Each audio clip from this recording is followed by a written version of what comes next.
Good morning, everyone, and thank you for joining us. And of course, thank you, Marita, for your welcoming us uh, over all this time. And what a special morning we have today, because we have not only a living poet uh, for a change, but one of our American poetry heroes. And Robert, thank you so much for making the time in what must be the busiest schedule of any of our poets. Uh, Truly my pleasure. Thank you. and I have asked you to read one of my personal favorites of all your poems. Um, And would you be kind enough to read the poem? Sure, of course. Branca. Ralph Branca was the 15th of 17 children. This poem is not the poem of the speaker. His father was an immigrant from Calabria. These words are those of Robert Pinsky, speaking. Branca wore Dodger uniform number 13. Speaking is the punchline of a Jewish joke. Some Romans call Calabrians Africani. Brooklyn had its own daily, the Brooklyn Eagle. At 85, Branca learned about his mother. He was 24 when Robinson joined the Dodgers. At 11, I loved Robinson for his daring, running the bases, stealing home, his fire. Branca was one of the few who befriended him. I was too young to understand his mission, the fuel of that dancing to taunt the pitcher. Robinson never forgot Branca's kindness. What the old man found out about his mother is she was born a Jew in Hungary, Kati. After he gave up the most famous home run ever, back in the clubhouse, Branca lay weeping, face down. Kati gave birth to 17 Catholic children. The Giants won the pennant, 1951. Branca means claw, a fit name for a pitcher. His teammates thought it best that he cry alone. But only my dear friend Jackie, who knew me so well, came over and put his arm around my shoulder. The Nazis killed the aunts and uncles Branca didn't know existed until he was old. 42 in itself, a nothing of a number. I was tempted to write in there, Branca himself, 42 in itself, a nothing of a number. The Dodgers traded Branca to the Tigers. Grief, with its countless different ways and strains. Glory, a greater thing than success, but slower. Some of the Tigers who had been giants explained to Branca how the giants had stolen the signs from opposition catchers. The telescope in center field, wires, buzzers. Branca chose not to talk about it. It's all in Prager's book. His research unearthed Cotty, those aunts and uncles. The Dodgers were taken from Brooklyn by their owner. I, Robert Pinsky, choose not to say his name. I didn't live in Brooklyn, but I knew the score. I knew it was a kind of underdog place. Nowadays, once a year, all major leaguers wear Jackie Robinson's number, 42. Big deal. In the joke, the person who answers the telephone at Goldberg, Goldberg, and Goldberg keeps replying that Goldberg is out of the office, and so is Goldberg. All right, then, let me talk to Goldberg. Speaking. Robinson spoke to Branca. Without you, he said, we never could have made it this far. Thank you. Um, um, I hmm, I'm always just so moved to hear that poem, to read it, and then to hear you read it. Um, I don't know. Why don't we start with the big question about does the poem move you, and what if so, and I'm assuming so, what moves you most about it before we start talking about it in detail? What gets to you about this poem? It has to do with what I've come to think of as personal time and history, and time and history in a large historical sense, and even beyond historical, almost evolutionary frame. And things that moved me when I was very small, child's involvement in sports, which is a model for involvement in the concerns of adult life as opposed to infantile life. One's first understanding that categories like Jews and Catholics or Calabrians and Romans have immense consequences. They're lethal. And that friendship, I vaguely understood things like that. And the emotion I feel when I read the poem is a bewildered surprise that I have gotten this far with what that child aspired to, which was actual understanding of the frightening and inspiring aspects of grown-up life.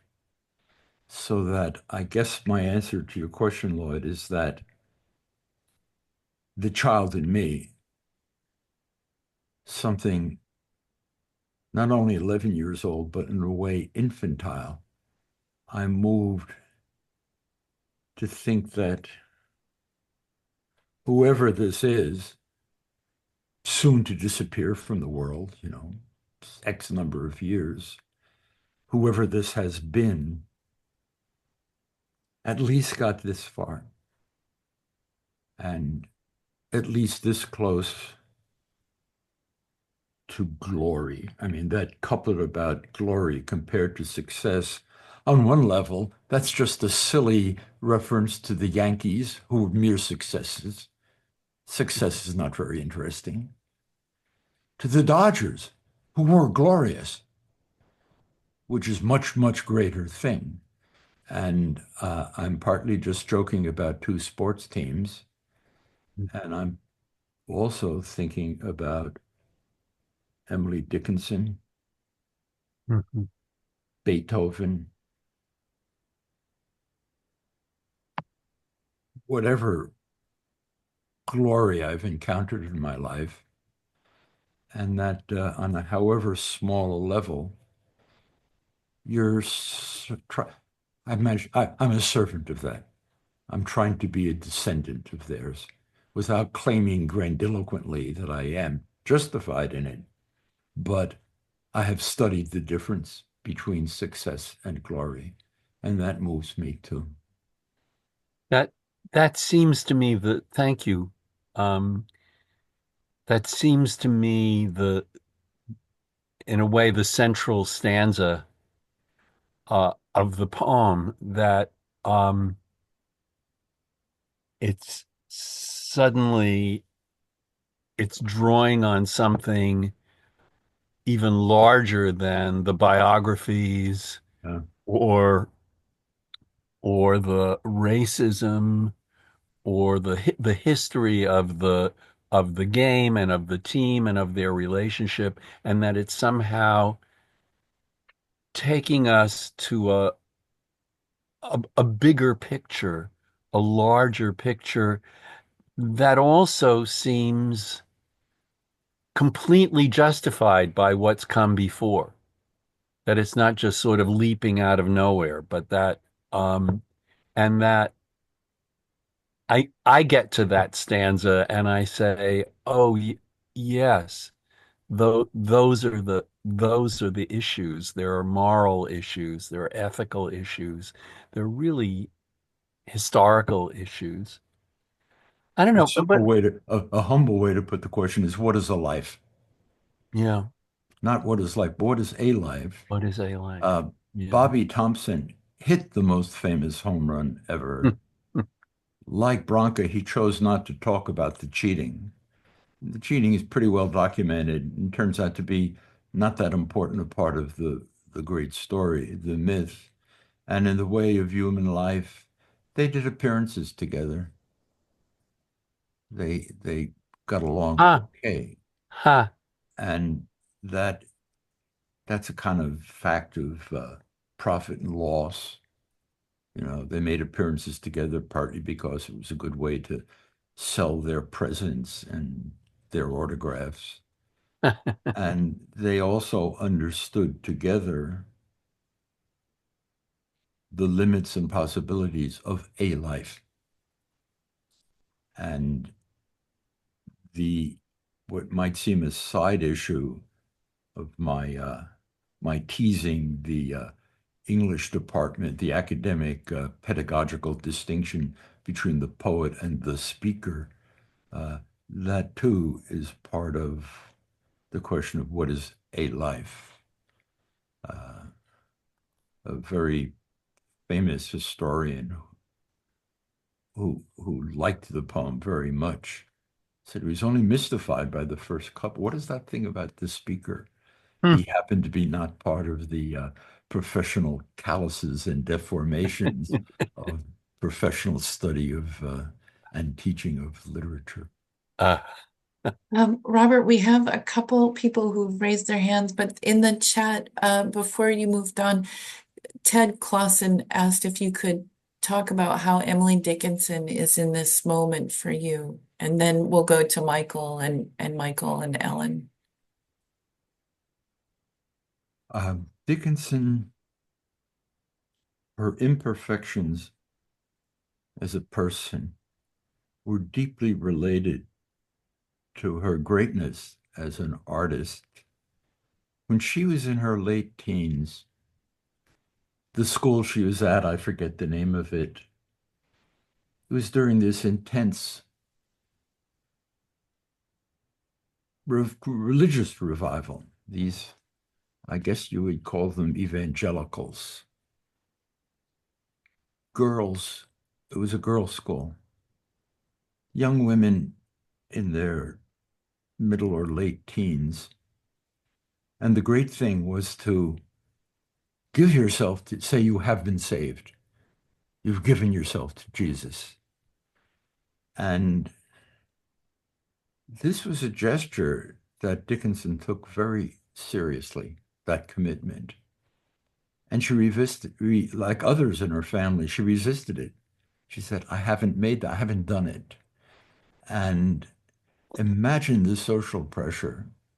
Um, okay, the social pressure, I think a couple of different clubs or organizations, prayer groups, would devote a meeting to all praying together for Emily Dickinson to announce that she had gone over to Jesus. She had made this transition, a transition that as a modern secular Jew, I barely understand. And in my little practical mind, I'm thinking, why don't you just fib about it? You can just say, oh, I've done it. I've given my. She was too serious for that. And something in her resisted. At that age, having groups of people praying for you to do this thing that will save you.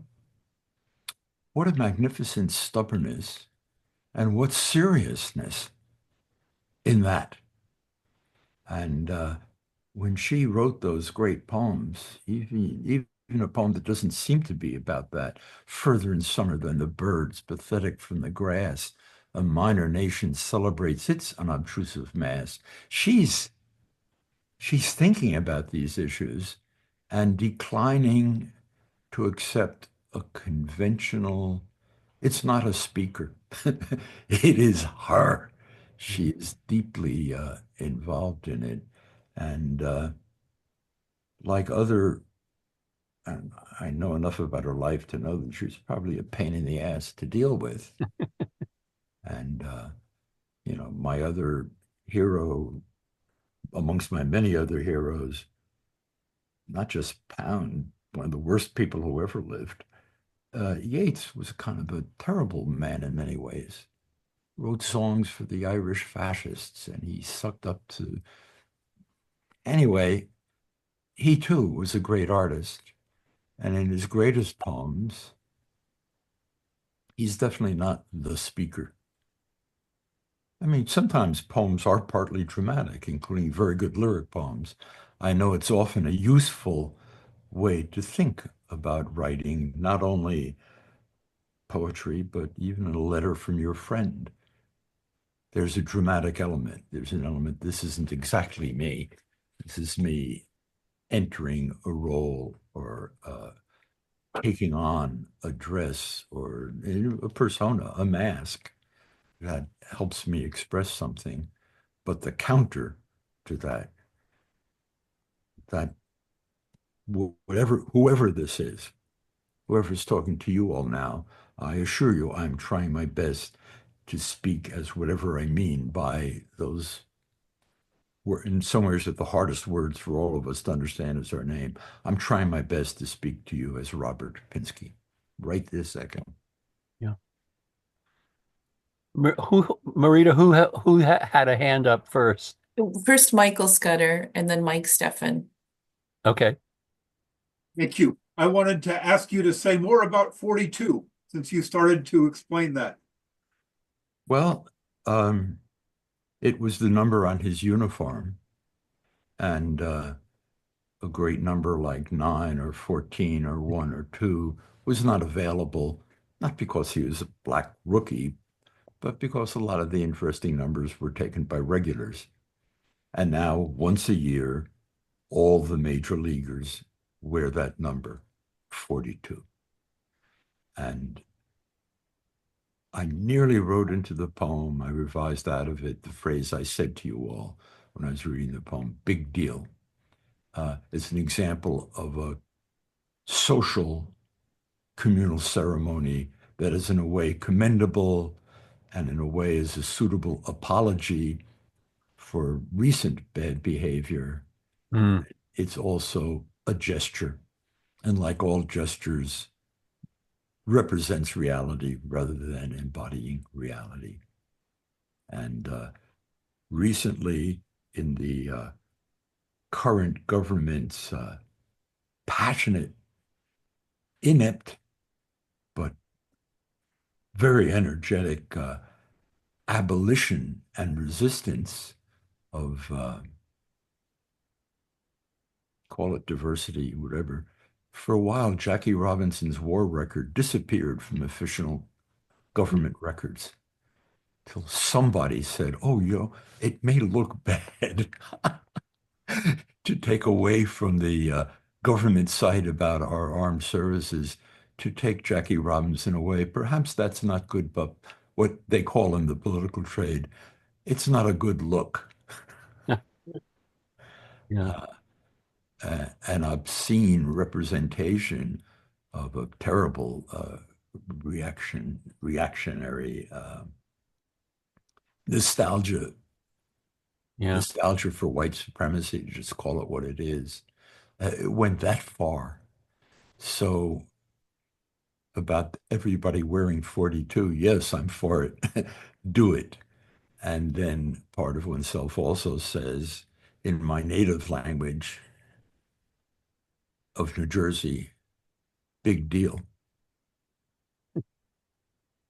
Mike, what you had your hand up. Yeah, it's a great poem, Robert, and a pleasure getting into it and everything. And I was just going to talk about the fact you talk about glory and success, and what's kind of odd is the poem's actually documenting a failure, a huge failure. I asked a friend of mine the other day if he knew Ralph Branca. He's in his early 80s. He lives down the hall, and he's not literary at all. And he shouted right out, the what was it called? The something of Coogan's Bluff, the Yes. miracle of Coog. Yeah. Yeah, So that's I where the mean, Polo Grounds was on a rise that was called Coogan's Bluff. right. Yeah. So it's very well known, and the poem documents the instance. In your poem, Glory. At the Foundling Hospital, you begin by saying glory is greater than success, and going on to talk about someone who is glorious. But Bronca's not glorious; it's inglorious, which is another aspect, which deepens a dimension. You're actually, I think, the poem talks about one of the greatest failures in popular culture, and so I guess I'm more just pointing something out, wondering if you'd have anything to say about the humanity that you bring to the man who is actually known for a huge failure. It is the great historic failure in sports. And Bobby Thompson turns out to be less remarkable as a human than Branca. And I forget what I talk about in that poem. I'm very tempted to get out my book and look at the poem Glory again. But I think immediately about the great heroes going back to the 16th century. They're actually contemporaries. That appears in another poem in this book. Hamlet and Don Quixote are notable and memorable, indelible, uh, quintessential figures uh, of failure. And speaking as an 84-year-old who's not without anxieties about the coming years, American health system, uh, the enmity of the administration towards Social Security. I don't want to underestimate success. I don't mean to just, in a facile way, dismiss it, but I am more than ever in my life aware that success in many ways is overrated. And when a life is over, the most important things about it are not the prizes you won or how much you accumulated. There are Greek words for it. It's whatever deserved esteem. And what deserved esteem often is glory. I mean, in their time, up to a certain limitation, Hitler and Stalin were great successes. Others who resisted them, some of their stories known, some not known, were more glorious and have that thing I can't remember the Greek name for, which is being worthy of praise and celebration by future generations. Hmm. I'm going to take a look at that poem, Glory. Uh, Uh, and it's the name I wound up giving to something that was important to me as a child. I could sense that my team, the Brooklyn Dodgers, some of us still refer to as the real Dodgers,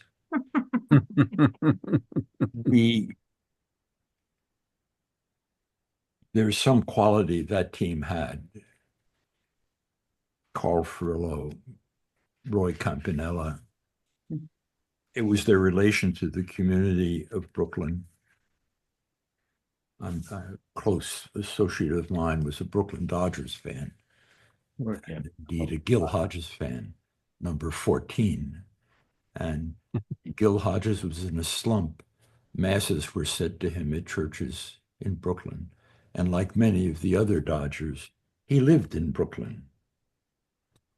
And I'm looking at the poem Glory, and it does quote, it quotes Pindar. And those poems of Pindar that have lasted all these centuries, they have outlasted the athletes that they celebrate.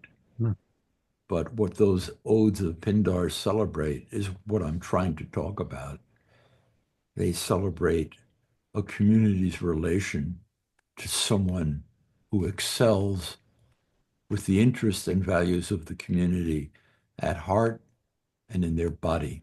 They act it out in their body. And what is someone? The chorus chants in Pindar's Victory Ode. What is a nobody? Both creatures of a day. We are all creatures of a day, and though we strive terrifically for success, the part of each of us and the individuals among us who manage to strive for glory, more important, more essential. Ellen and Jim? Yes. Can you hear me? Yes. Yes. Yeah. It's Jim Dalsummer. Robert, hello. How are you? Hi, Jim. Hi, Ellen. I just wanted to say the first time I read this wasn't the first time, but anybody read it recently. I cried, and I cried again when you read it. I was born in Brooklyn, Brooklyn Dodger fan my whole life. I never could understand the move to California. It seemed like the largest betrayal of my young life, and probably have never forgiven them for that. But the poem itself brings back all the excitement and the pain and the glory of those times. I'm very grateful to you for it. So Thank you so much, Jim. The poem is my way of weeping, and in ways that I only minimally understand. It involves money and culture. The Dodgers were a money-making operation there in Brooklyn. People really supported that team. They sold out their games.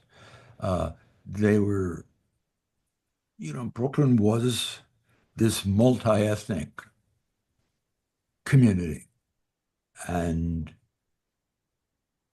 the owner of the Dodgers knew he could make more money in California by having a bigger place.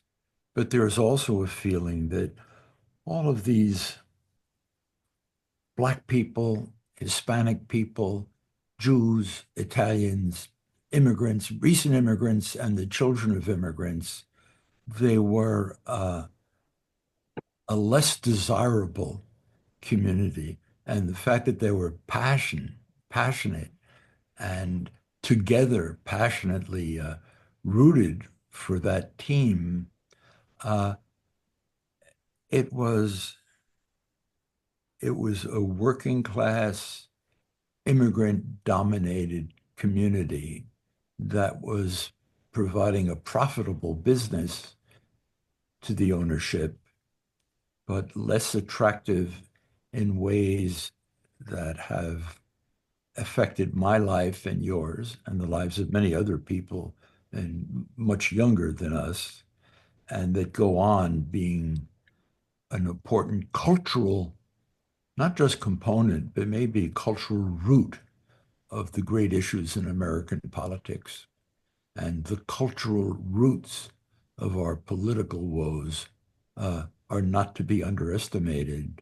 And I cry inwardly when I read the poem to myself, and I join you in weeping because the cultural mixes and concoctions and products of American culture are,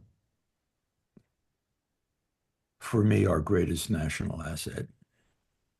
And to desecrate or abandon them is more than a literary or aesthetic or academic issue. They're an issue at the root of everything, of what's best in us and what's worst in us. And by us, I mean me and the entire community of the country. Bill Symes from London. Very well timed. Uh-huh. Hi, Lloyd, and thank you for your email offering to try and explain the baseball references for me. That was very kind. I just wanted to. It's not as simple as cricket. Cricket is so straightforward. Well, yes, maybe. What was I going to say? Yeah, these are thoughts which were stimulated by your original question, what makes the poem so moving? Really, I had three thoughts, but I don't know in what relationship they stand to one another. Partly, I thought as I read the poem and found it moving, that in a way that was the product of the inherently painful nature of the material with which it engages, because after all, practically everything which happens in the poem or which is referred to is awful and tragic, on one or another level, from Branca's having his career overshadowed by one bad moment, or his parents fleeing the Holocaust, the relatives left behind who are caught up in the Holocaust. Everything in the poem is pretty terrible. And in one sense, the poem seems intent on just letting the awfulness speak for itself. It's very prone to avoid any flourishes. After all, it's pretty well paratactic, isn't it? Almost every sentence is a simple declarative statement, and typically you get one statement per line, all the lines end stop. So it's almost as if the poet is working on the assumption or implying that all he needs to do is just to get out of the way and let the horror of the material be affecting. But on the other hand, it's actually much more artful than that, isn't it? Because everything is so cleverly and carefully disposed. And it made me think of Coleridge's old definition about poetry being the best words in the best order, because here almost everything depends on the order. And the order seems perverse in one sense. The lines which seem to go together aren't allowed to go together. Ralph Branca was the 15th of 17 children. His father was an immigrant from Calabria. Some Romans call Calabrians Africani. That would be the natural order. But of course, those statements get interspersed with other lines which seem to come from some other province of the brain, as it were. This poem is not the poem of the speaker. And it's the jumbling of those things, and the intertwining of those threads, which makes it moving. So, and that rather contradicts my original thought that the poet, as it were, effaces himself to let the painful material have its effect. But he's not really effacing himself. It's actually his artful distribution and organization of the material which makes it so affecting. I wonder if I could turn that all into a question by asking Robert about the ordering of the lines and your thinking about that as you wrote the poem. The parataxis is extreme. There are couplets, and the two halves of the couplet, they go with other things, not with one another. Yeah. And that reflects, as you imply, a scheme on my part, a plan, but it also reflects the way my mind and possibly the minds of others work. I need to interrupt myself.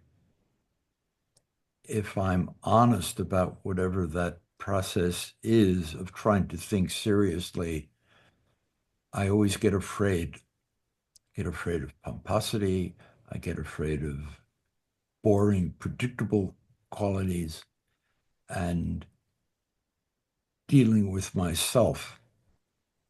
My thinking process resists hypotaxis, because hypotaxis will be sermonistic. When I was talking 5 or 10 minutes ago about the cultural motivation underneath political realities, part of me was thinking, Robert, you're making a fucking sermon again. Quit it, will you? And that, you could describe it as timid, or you could describe it as self-censoring, or you could describe it as tentative. That self-critical prejudice toward parataxis, just here, here, here. As I look on this poem as a reader, not pretending to remember everything about its composition, all of that parataxis, all of that loss, calamity, the Holocaust, the immigrant ordeal, all of that is in order to authenticate or authorize only my old friend Jackie, my dear friend Jackie, who knew me so well, put his arm around my shoulder.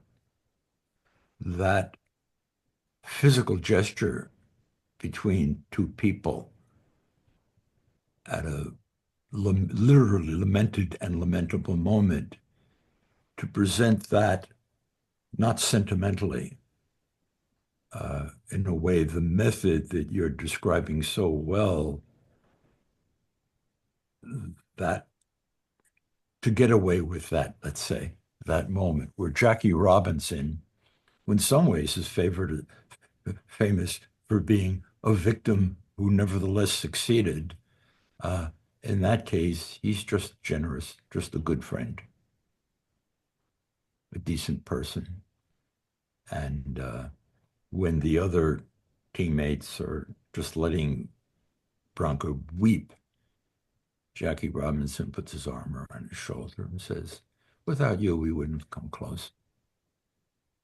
Ordinary good behavior and the erratic, paratactic,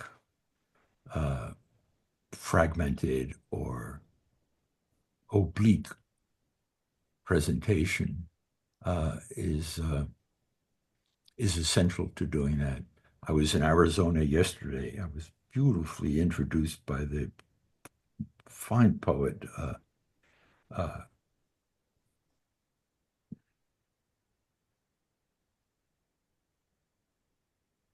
getting stage fright.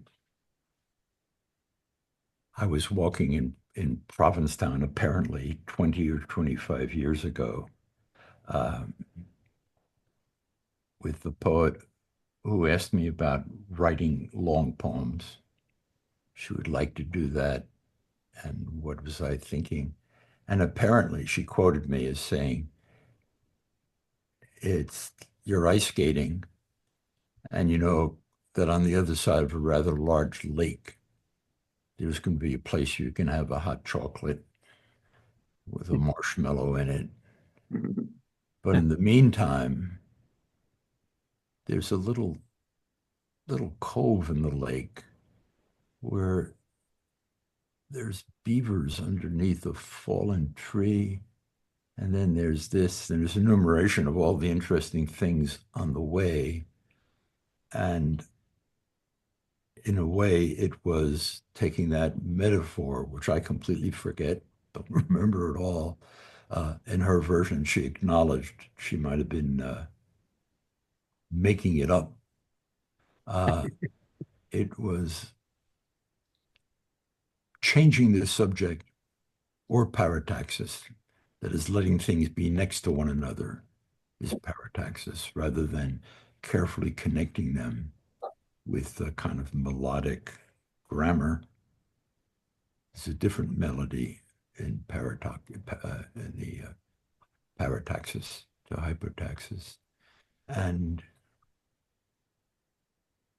there's also that really wonderful moment early in the poem where both lines of the couplet are about Robinson. At 11, I loved Robinson for his daring, running the bases, stealing home, his fire. And that it's very powerful after all these couplets the where the two lines of the couplet don't, quote unquote, go together. And it's a very moving moment because it's almost as if you yourself have been forced to break out of your impulse to keep the elements of the couplet different and surprising.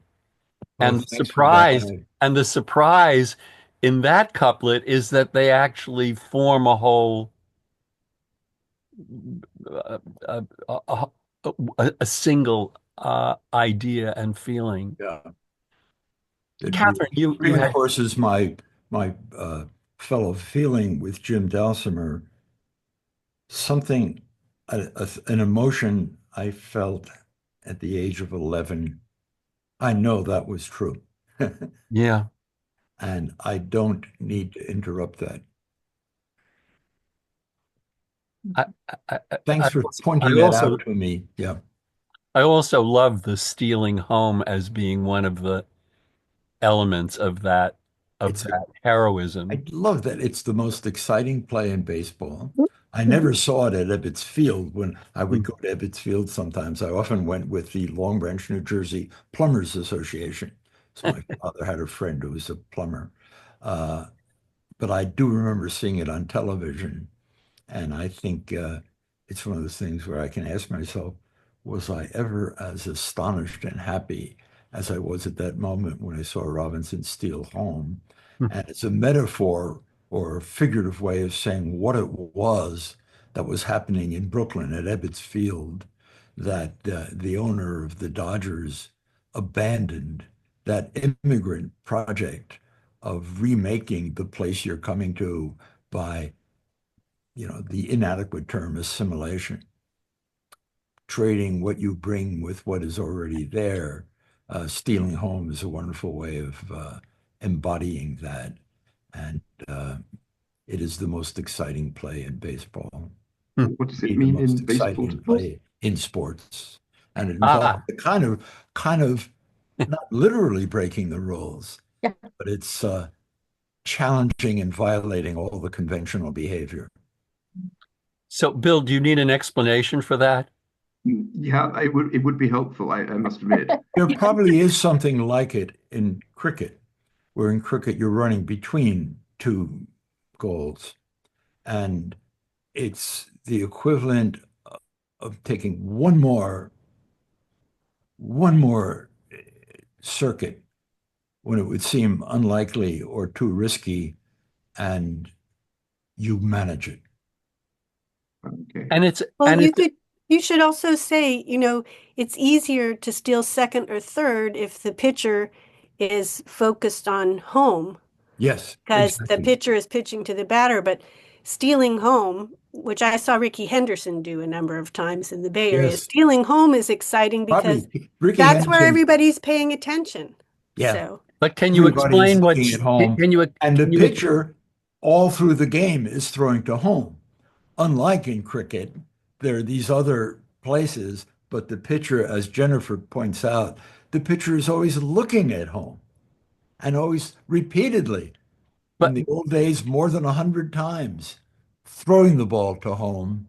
And yet, from third base, Ricky Henderson or Jackie Robinson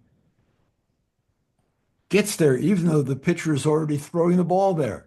He's aiming there. but can you explain what stealing is to Well, someone who is not familiar with baseball?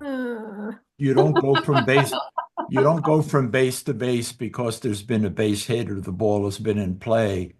Between plays, you just go from first to second or from second to third. They try to throw you out, let the third baseman tag you as you slide in, but you're too fast and too tricky for that to happen. So the ball has not been put into play. And too unexpected. Yes. So the It's pitcher stolen. is You haven't winding been up to sent there deliver. by a base hit or by any other action on the field. You just take the base. And the pitcher's getting ready to pitch, and you sort of sneakily Yes. You run like go to hell. the next base. Yes. And it's, Yes. and it's particularly difficult to do that if you're heading for home, because that's Yes, more carefully policed, as it were. Yes. exactly. And Yeah, the yeah, catcher is ready. The Yeah. catcher is Yes. right there. Okay, yeah. Okay, Catherine. Thank you, Catherine. Thank you, Jennifer Clarvo. Very, very Thank helpful. you. Thank you. Yes, and we have quite a group. Yeah, Catherine, did you want to add to that? I have a couple of things. For those of us who were raised in Boston, and Braves went to Milwaukee before the Dodgers moved. My father never allowed a Miller beer in the house again, nor did he ever say the name Miller beer, because as he said, and you would echo, because he ruined baseball. Yeah. That's one thing. Emily Dickinson said in one of her letters, "The supper of the heart is when the guest is gone." And I took that as a straight sentence of faith, that she had gotten over her resistance, and it had gotten to her somewhat. Anyway, there's that. Yeah. And I don't know if you know Douglas Adams, a science fiction writer. In it, he says, 42 is the answer to the ultimate question of life, the universe, and everything. And my kid said, "Mom, do you think that's because Jackie Robinson was 42?" And I said, he's English. I doubt it, but maybe he was well educated. But it's a lovely coincidence. Yes, it certainly is. I love hearing that. And I love being reminded of the Braves. I mean, Boston had a National League team and an American League team that were about a mile apart. Yes. It was there. And that was the first, you're right, when they moved to Milwaukee, it was that shock. And I love that your father, like me, did not want to even name the family or the brand of beer that was behind that move. Well, he had standards, as do you. Indeed. That's right, Catherine. But Mookie got to the Dodgers, and that has comforted some of us a little. Yes. And I think Sharon is next. Sharon, Chris Sharon, and I think Gina. you've been waiting for a while. Yeah. And grateful to do so. Thank you to everybody who makes this happen, and particularly today. I have to confess straight off, I am a lifelong fan of the Bronx Bombers. I won't say their real name. Oh, yes. The mere successes. And success can become fatiguing and tiring. What I can say. But I got so much out of this and was so moved. And the line that caught me was when he's laying there crying and his friend Jackie goes over. And as a young girl in this country many, many decades ago, I wasn't allowed to play baseball. I could watch it, I could cheer for the boys, but I wasn't allowed to play. And when you mentioned Emily Dickinson and that repression that and culture, and I would listen to one of your sermons any day of the week, that that when I was young in that infantile stage, we would refer to the non-successful as the underdogs. And as I grew older and played sports, it was basketball and track because I could, and and then became very involved in the world around me, which you mentioned, playing sports. There are dimensions that are very much a part of a world you're going to enter you don't know about in adulthood. And it became that the notion of injustice replaced underdog. So as I grew and began to see the world really around me as it was, which is why I'm so glad you mentioned Emily and the notion of the repression, is the underdog, it became about injustice, not something somebody happened to be born to be an underdog, that there are forces and the culture around that produce those injustices for their own gain. And so I am just very grateful that I didn't get cut off when I announced I was a Yankee fan. Thank you so much. There you did say the name of the team. In I have a book-length poem, An Explanation of America, which I love thinking about the term Yankee, which at the time of the Great National Civil War became a term for Northerner. And one likely etymology of that term is that a Yankee, I mention this in relationship to the to Jewish families, Yankel, a German or a Dutchman, so that in the various kind of racisms, ethnic prides and repressions and combinations, that the term Yankee, which came to in some ways mean an American, and certainly in the Civil War meant the Union, its origin has to do with immigration. And the Yunkels in the hills, in the Yunkels in the hill towns of New York, who had perhaps never seen a Black person, went and died in a war to support the Union. They didn't know much about Black African people who had been enslaved and exploited. And even some of the uncles who perhaps had profited from slaves, as in the city of Boston, which thrived partly because of cotton that came to our mills, it's all bound together. And my life's mission, thinking about the sounds of words in English and the grammatical melodies and all the cultural melodies and the cultural blends, how African rhythms were changed in Latin America and in North America, and those African rhythms and indeed harmonies became part of, they're probably a real scholar could probably find them in the old melody that Francis Scott Key used to make our hard-to-sing national anthem as Yunkels, as Yankees, and later as Yankee fans, or like me, Yankee haters. It's all a complicated story that that for me, it's easy to choose sides. I'm with your dad and not violating the Boston Braves. Up Mass Avenue from Fenway Park, there was Braves Field. And the New York teams violated. The owner of the Giants was tricked to go to California so that two teams could be out there by the manipulators who owned the Dodgers. There's always some crooked component of things. There's always some nasty part, and even the likelihood that that home run that Bobby Thompson hit was part of cheating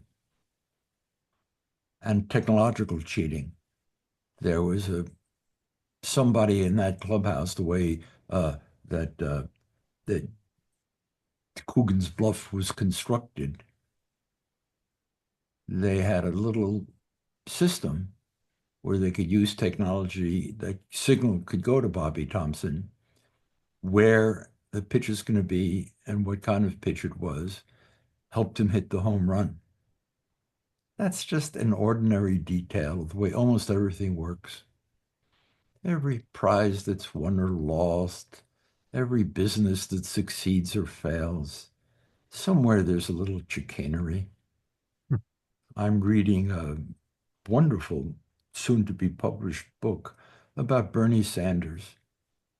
And unlikely how crazy Bernie was in many ways, great devotee of Reichian psychology, the organ box and all of that crazy stuff. And he was a wonderful person and a sort of unlikely and batty person. And all the different good and bad things that came together, first with this unlikely victory of this socialist Jew from Brooklyn gets elected the mayor of Burlington, Vermont. That began it. And there's so many little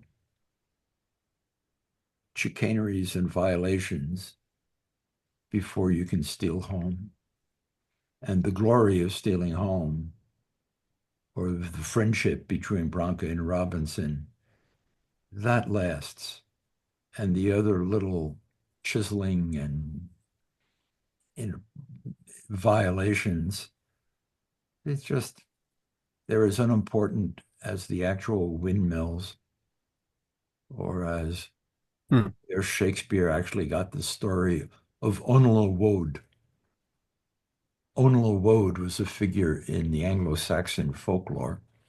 King Onela was crazy, or Woad, and Onela Woad may be related to Hamlet.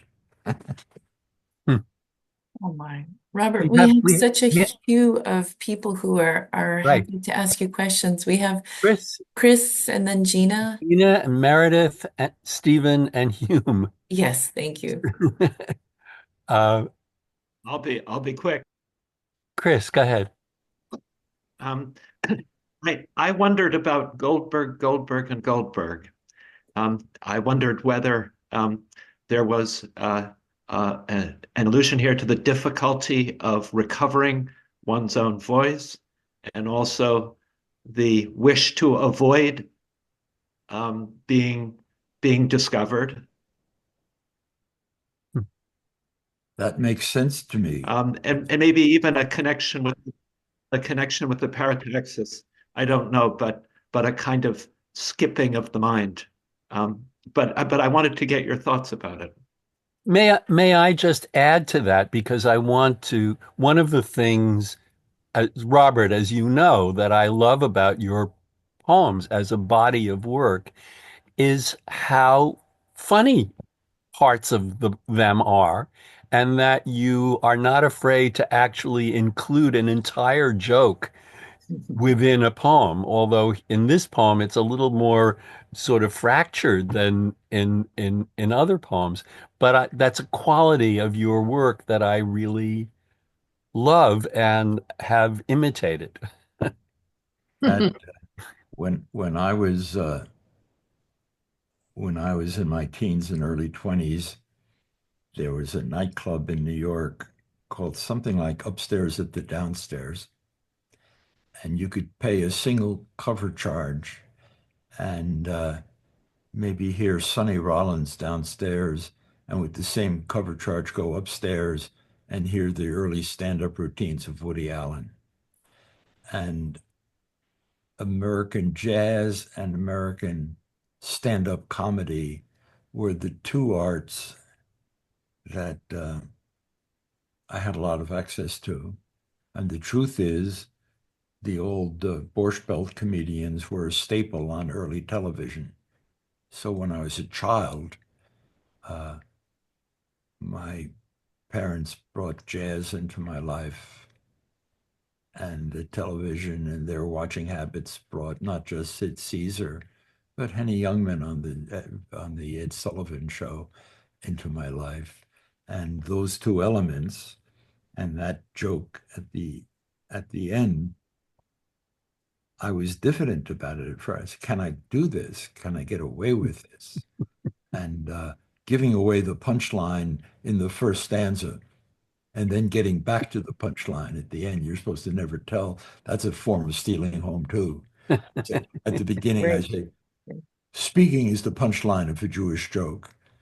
And then I hope you get distracted enough that then when I say the joke, I'm going back to that. And the arbitrariness of identity. And are you Hungarian? Are you Catholic? Are you Jewish? Are you Pinsky? Are you Goldblatt? Are you Branca? That there's a sense in which that is whatever we mean by home or by glory, that's in temporary relation to that. And it's like the color of your skin. It's both tremendously important and ultimately unreal. Gina, you're next. Hey, I was very moved by the poem and its ability to reconcile or to conciliate, right, historical reality, large and small, and the personal, and the window that it provides into the intimate. And for me, a feature of the intimate life that is so lost in our time and is so often invisible now, tenderness, yes. And that tenderness that we see in Branca's grief and in his relationship with Robinson.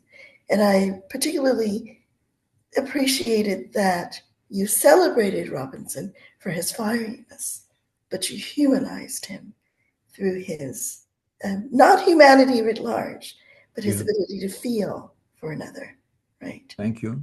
You know, the word mission. Yes. The word mission is important to me in the poem. That as an 11-year-old, I had only a kind of a dim idea of what his mission was. But what you're pointing out is that on the one hand, there is his mission. On the other hand, there was his life as a person.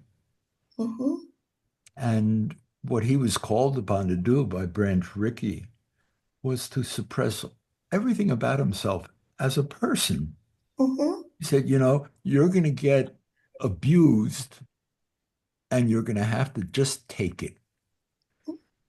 And in other words, you're going to have to suppress your human feelings in order to achieve this mission. And in a way, part of the poem is to footnote and counteract. You're exactly identifying tenderness, vulnerability in oneself, and recognizing vulnerability in another person. You know, tender is a physical reality too. That's quite apart from our missions and our ambitions. And Robinson had a mission, which was important, and as you say, large, but he also he was a human being. And on a personal level, he wouldn't call it a mission. He would just call it putting his arm around his friend's shoulder when his friend was crying. Yes. That's yeah. And I also, you know, I think precisely what it is, an elevation of dignity that is not apparent, that if we're talking about sort of classical virtues, it elevates what are, to me, the best of the classical virtues. that one isn't always elevated by success, right? Yeah. Right. And so that was profound for me, that one can be elevated by failure, alas. And that is harder to achieve. Yeah. And right. So I'm an immigrant to the United States, but not an immigrant to the Americas, given, my history. And so I connected with the poem profoundly at that level as well, and thought, so we are having this history, but the poem also offers a reversal of that history, in a sense, precisely through the encounter of these two people, right? Robinson and Branca. There's a kind of different space that's been created, which was also really important to me to see, and wish, I was so impressed that it could all be achieved without maybe so many, so quietly and so specifically, and without so many grand gestures. Now, I will say, for me, the greatest moment in sports was Nadia Comaneci in '76 in Montreal. Well, and part of it was there was no vainglory in that performance. It was executed with exactness and a kind of purity that wasn't, studied, right? It was just came from a kind of heart and a kind of soul that was so profound. I was about 10 or 11 at that time, and also a gymnast. And so for me, that was, a kind of height of accomplishment, to be able to do that without so much excess, and the ability to communicate with the audience. Thank you. I need to interrupt because we're running out of time and people have been waiting Absolutely. to speak. Meredith, you're next. I do want to say that what Gina said, meaning to them for defining my ambition, and it's related to what John Symes said about parataxis, that avoiding grandiloquence is difficult and desirable. Sorry. Okay. Yeah. Yeah. Meredith. Meredith, yes. Thank you. Thank you for inviting me to join this. My question was dealt with already, which was really about the function of the Jewish joke. But the whole poem for me is an extraordinary, generous effort and metaphor for the arbitrariness of identity, what you just said. The sharing of identity through all the dead relatives, through all the other 14 children, the sharing of identity between Robinson and Branca, but also between the poet and the speaker, and us. And I know you don't want to sermonize, but the last lines really hit home for me. This, if not for you, we never would have made it this far, my version. And the we seems to encompass us all. And that seems to me to express the generosity of this poem. Yeah. So thank you. First person plural, to feel that it's proper and authorized to use the first person plural is a way to summarize the point for me. It shouldn't be easy, and nothing is more important. And it's part of the emotions I feel when I read the newspaper every day lately. It's got to do with that first person plural. Thank you. Thank you. Stephen. Habeas corpus, for one example. Sorry. Stephen. One of the things I admire in Robert's poetry, but it's true for many poets, is that they have a global consciousness. There's so much going on inside the head. And in this poem, especially, it's reminding us of the way that we make odd and strange connections. We're not in control of this. We encompass a lot and then things touch each other. But then something I didn't get in my earlier readings of this poem, which Robert, you said today, which is, but then we get grounded by our earlier self. And the three things, one was you at age 11 saying, this is what was important to me. This was true to me. And then I think, I don't know if Robinson or Branca played Little League, but they certainly played, Sandlot baseball. I think at that moment when Jackie puts his arm around them, it's like two 11-year-old boys. They're not being in their adult world because they know what real heartbreak is. They learned that truth when they were 11. And what it reminded me of is that my father was a Brooklyn Dodgers fan, which I didn't understand. So I didn't understand the betrayal when they left. So I became a Yankees fan and didn't know that that probably bothered my father. I remember watching games with him, and one time when they were talking about the Dodgers, I looked up and saw the sadness in his face. And as a young boy, our parents are gods. That they shouldn't be sad. They shouldn't be brokenhearted. And I realized that maybe we are always, as we get into our larger head, trying to return to that childlike moment when we understood the world. When our we didn't have a word for it, our bullshit meter understood what was true and what was not true because our heart measured those things. And I feel like you do that in this poem again and again. We come back to that beautiful, honest measurement for what matters to us. I'll extend that a little bit in relation to the last thing I said to Gina. When I was 11, I was not without knowing the world. I was getting ready to watch the maps of the Korean Peninsula in the war, and I was subject to anti-communist propaganda.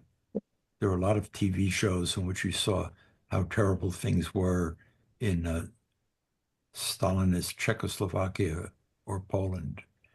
And in relation to the first person plural, some of my feelings may go back to that anti-communist propaganda when I realized that in our country, first person plural, one of us experienced people in masks taking away the cell phone, putting you in a car, moving you to Louisiana. That happened to one of us. And when I was 11 years old, I was proud that we didn't do things like that. We didn't do it. Those dirty communists did it. So that too, probably the Dodgers was a stronger, more firm feeling. And, watching my father play in his sports teams, that was a stronger feeling. But I was absorbing, you can call it propaganda. I was absorbing the propaganda against authorities having a right that we had. I probably didn't, I might even learn the phrase habeas corpus. But what I was thinking about when I was talking to Gina was I read in the newspaper that we now do that, or we suffer that, however you want to put the first person plural. That too goes back to early experience. So you seeing the sadness and regret in your father's face, and the child of a Boston Braves fan seeing this also. I guess a more social scientific way of saying is that values are formed very early. We're winding. Our business as poets is we need language. We need language for what was established, and it's different than the word value. It can incorporate any word, but it goes beyond values. Hume, maybe our last comment. Okay. So I have a confession to make. I'd never heard of the most famous home run ever. I, I had to look it up, and I saw that it was it's compared with the shot heard around the world, which just a week or so ahead of the 250th anniversary of the shot that actually eventually was heard around the world. Uh, I just wanted to comment on that, in particular, in relation to what Steve just mentioned about the global view that's sort of embedded in this poem in the way, with that intricate intercalation that Bill Symes so beautifully described. But I just, this strikes me as a kind of fatuous provincialism, this, this most famous home run ever. But somehow, So is the shot heard around the world for our revolution. excuse me? Those are both just made up. It's Well, the they same are, yeah, but it's a hyperbole with some truth in it. it is hyperbolic. But in the case of our revolution, it did have global implications. Or it may have taken a century or two for the word to spread to certain corners of the globe. But it just I just thought it was kind of interesting to make that point. And then another something that is just maybe peculiar to me. Branca reminds me of Broca's area, so speaking. I don't know if that was anywhere in your wheelhouse when you wrote it, but that's What all the I got. etymology of Broca is. I'm sure it's not related to cloth. No, But no. that my habit of mind goes to that. And the similarity of the two is really fun to think about.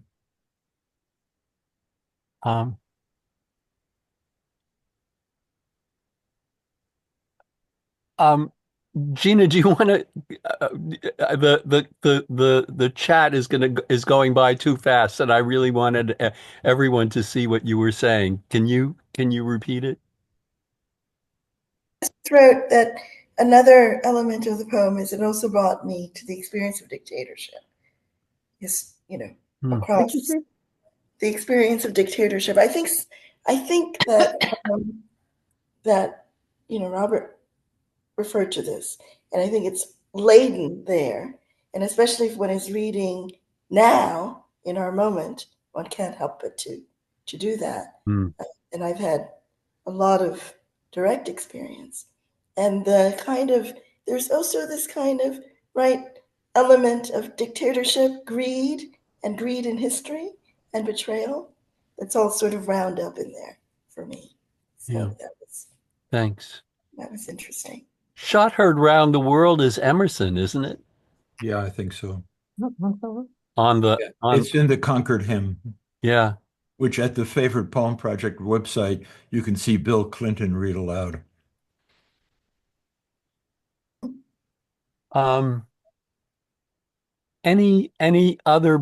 Any brief comments? We haven't even we haven't even gotten to the first line. But Jennifer, can you also just mention Impossible to Tell again to everyone here? I saw your reference to it go by very quickly. I just put it in the chat when people were talking about jokes in Robert's poems. And so I put a link into the poem Impossible to Tell, which is another poem that has a joke in it. Has two jokes in it. Yeah. And is Lisa Simpson's favorite poem. She said so. I would also, this is not connected to the jokes, but just a sort of a postscript to the discussion, that this poem Branca is the second poem in Robert's book Proverbs of Limbo, and it's a great pleasure to read it in context. It follows a poem called Poem of Names, which is much more global in its explicitly and overtly global. And then it is followed by the poem At Mount Auburn Cemetery. So what's it called again? The book is called Proverbs of Limbo. And again, its placement in the book makes sense in terms of everything we've talked about and would be a good way in if you haven't read the book. And the poem that Jennifer mentioned, which is an earlier poem, is called Impossible to Tell. And Robert, impossible to tell how grateful I am and we are for your willingness to take the time to read to us and talk to us today. So grateful to you. Thank you. Gratitude on my part. May I ask one question? Sure, go ahead.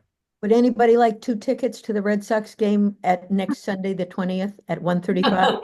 Seriously, it takes me longer to give them away than to watch the whole game. I will take those tickets, Catherine. I'll take them. Great. Okay, I'll If you share would your do, contact Marita, info. give me your email. I will bump them right to you.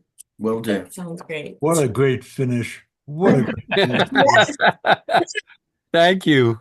Thank you. And Marita, thank you again for being the perfect host, and so grateful to you. It was a wonderful conversation.